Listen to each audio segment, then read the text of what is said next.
crush a lot of water in a small span of time, I need you to understand that your body's not actually absorbing all of that water. So it's your boy Coach K, and we back with another video. Guess what? We're gonna start off with abs real quick. Rube said he tight, he gotta warm up. Guess what? So we're gonna make sure we activate the body and get warmed up as much as possible. We gonna keep it simple. If you know me, it's all about being simple. The basics build the foundation. So we're gonna do just 3 sets of 20 before we get into the rest. We actually haven't hit abs in a minute if you've been watching the videos before we worked out. So today, you know what we're gonna do? We're gonna hit abs. For sure.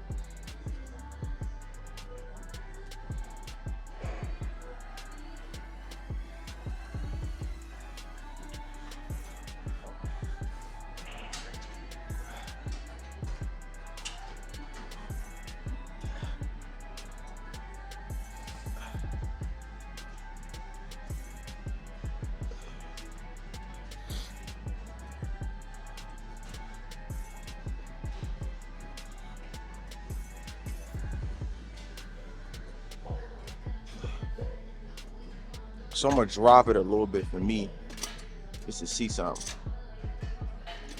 Remember, we talk about this all the time. Make sure the seat is properly adjusted. Yeah, that gives me better stretch on the abs. So when you dropping the seat or raising the seat, I like to drop it just to make sure you get a good stretch on the core.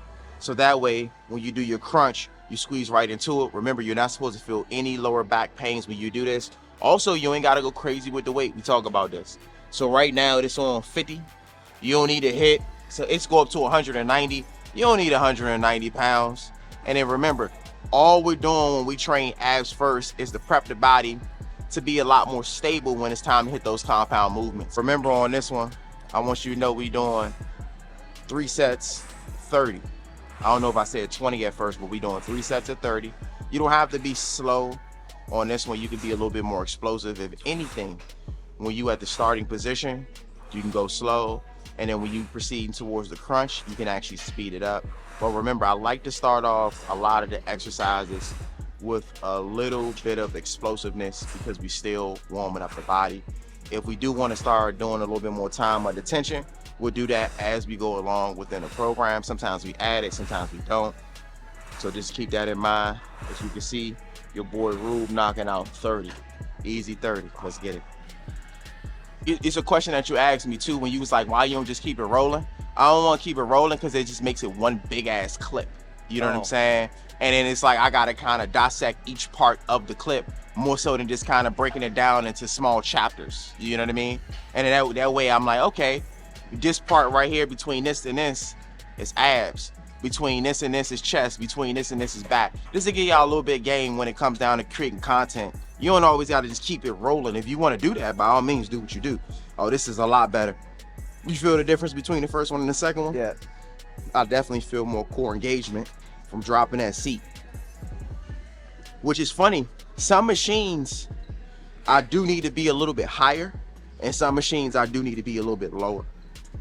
Which go to shows there's no perfect seating to proper seat adjustment.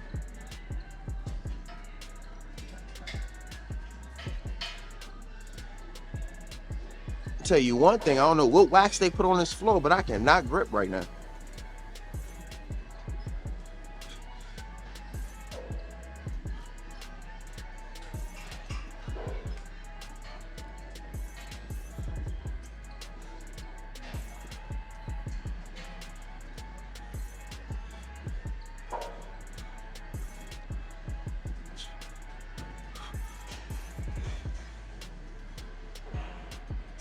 Oh, and I'm gonna tell you one thing. I feel this already in the abs. Feel real good, real good. And like I said, we not going crazy with the weight. We only got it on 50 pounds. My top is generally 75. Sometimes I might go 90, but that's just for me if I don't really want to do a lot of reps for the most part. And I've been training abs because I ain't gonna lie to y'all, I'm very inconsistent when it comes down to training abs because you don't really need to train a lot of abs. A lot of the exercise you're already doing. If you're doing heavy weight with your shoulder press, little things like that actually require you to engage and work abs. Not saying that you shouldn't train abs. It's just something I've been getting into a little bit more over the years because I do see the benefits. I remember training with my boy Jew, and we did abs for 2 weeks straight, and I'm gonna be honest with y'all, I was able to pull about 50 to 60 pounds more just from incorporating core activity more so than, you know, avoiding it by all means. And one thing I always do, because I avoid it, is I do it in the beginning of my program.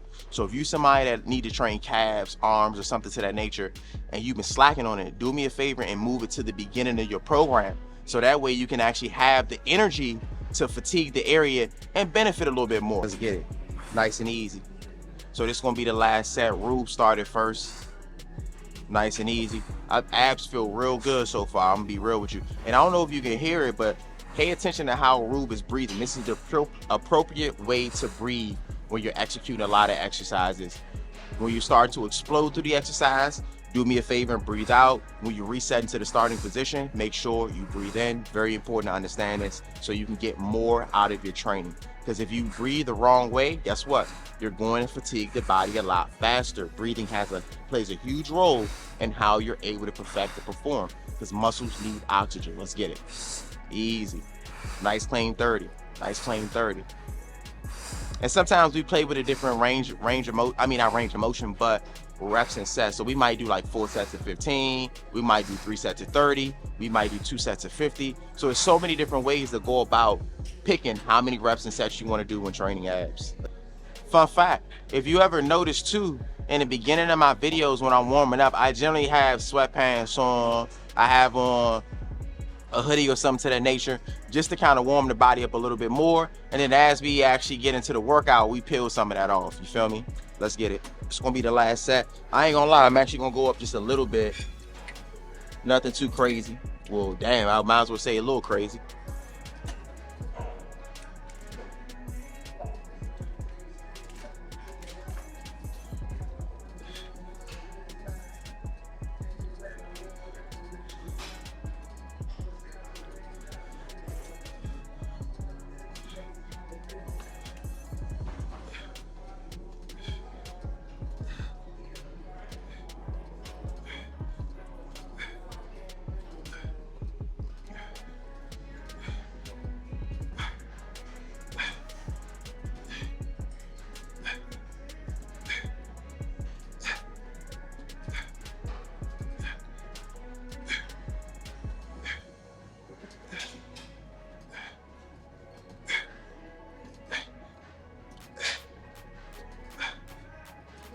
So do be mindful when you're doing this. Your glutes should be all the way back on the platform, so that way you can properly engage your core. Also do me a favor and get your foot placement together. Find a foot placement that works better for you. Sometimes close may be good. Sometimes spreading out a little bit more may be better. Sometimes just being on the top of your toes may make a big difference. So just use different placements to see which one works best for you. And sometimes too, be mindful that depending on what weight you're trying to execute is going to determine which foot placement works better. So for example, if you're going close foot, it might be a little bit better when you're going lighter, but as you get heavier, you might have to open up your feet a little bit more, or stay on heels off the ground and be on your toes. Being mindful of that. Next one we're gonna do right here, we're gonna do a simple leg raise, but what we're gonna do is we're not gonna use a platform in the back, we're gonna go here.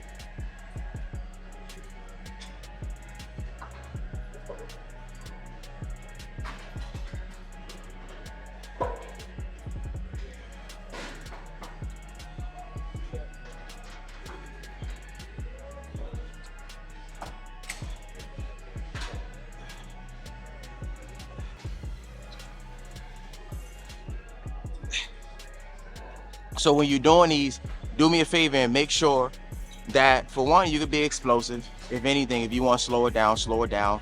Either or works best. I always say mix and match for all those who, oh, you should slow it down. You don't got to slow down everything. And it's so funny, the people that generally say this are the ones that ain't got no physique. So I'm kind of confused where you getting this information from. And I always say this, if you're going to criticize somebody on what they doing, do me a favor and lead by example. Make sure you have the physique, or have, you know what I'm saying, or our representation of what you're referring to, so people can actually believe. But going from there, like I said, just switch it up. Sometimes do fast, sometimes do slow. What we doing with this one is we starting to shock the upper body by making sure we doing a lot of the work for ourselves. Remember, this is for beginners. So if you back here, this is really for beginners. This is to take a lot of, this is like you doing a machine leg raise for the most part. Outside of if you go to a gym like Gold's, you actually have something to put your feet on. But this right here is what make it that much more challenging. So if you're somebody that's kind of tired of doing your back on a pad, you can easily switch it out by training that upper body as well. What I like to say is make sure you lock your arms, squeeze your glutes before you get started. And then 2, when you raise your legs, try to raise your legs as high as you possibly can go. Try to control down as much as you can. So you shouldn't be flying all the way back here with your legs. Try to have your legs about right here so you keep tension in. Because once you start bringing the legs further back like this, you can start activating lower back. So be mindful of that. We're going nice and easy, going 15. Arms locked out before you start. Good. You're gonna bring the legs up as high as you can for the 15. Nice. Nice. Easy. Easy.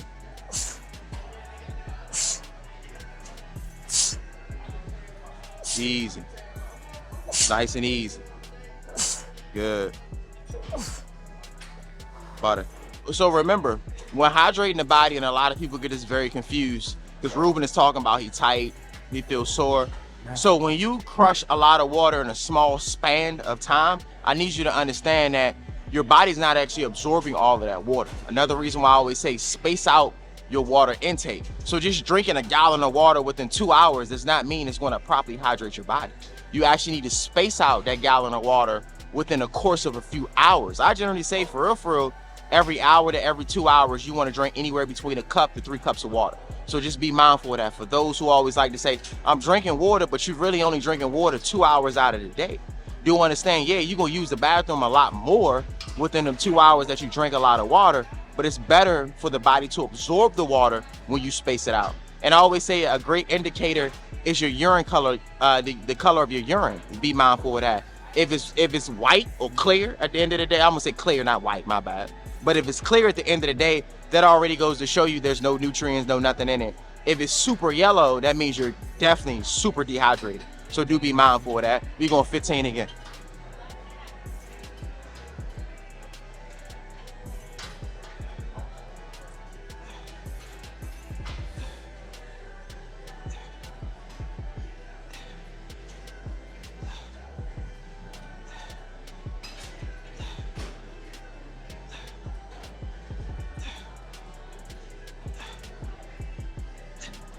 Tell you one thing, that 15 easy as hell. Rube going for his 15, nice and easy. 1, 2, remember, bring those legs up as high as you can go. As high as you can go. And another reason why I like this is not just to train your abs, but get them hips together, you feel me? Nice and easy, nice and easy. Nice and easy 15. Easy, easy. Tell you one thing, I'm officially warm now though. I think after the first set of this one, feel good.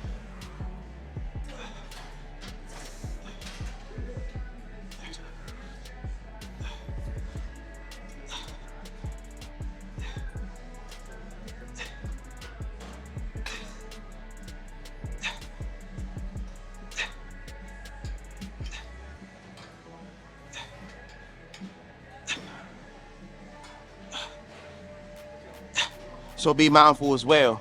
Remember, explode up at the top, and then 2, when you're coming down to the starting position, control through the core. I want you to really focus on that. Another thing too, when you talk about this actually loosens up lower back as well as hamstrings too. Like I said, you can be explosive. You can use time under tension, take your time when you're doing this as well. Either or works. Like I said before, I prefer switching it up. But as long as you're controlling through the abs, get that nice squeeze at the top when you're raising your feet as high as you can, man, it's gonna be a game changer.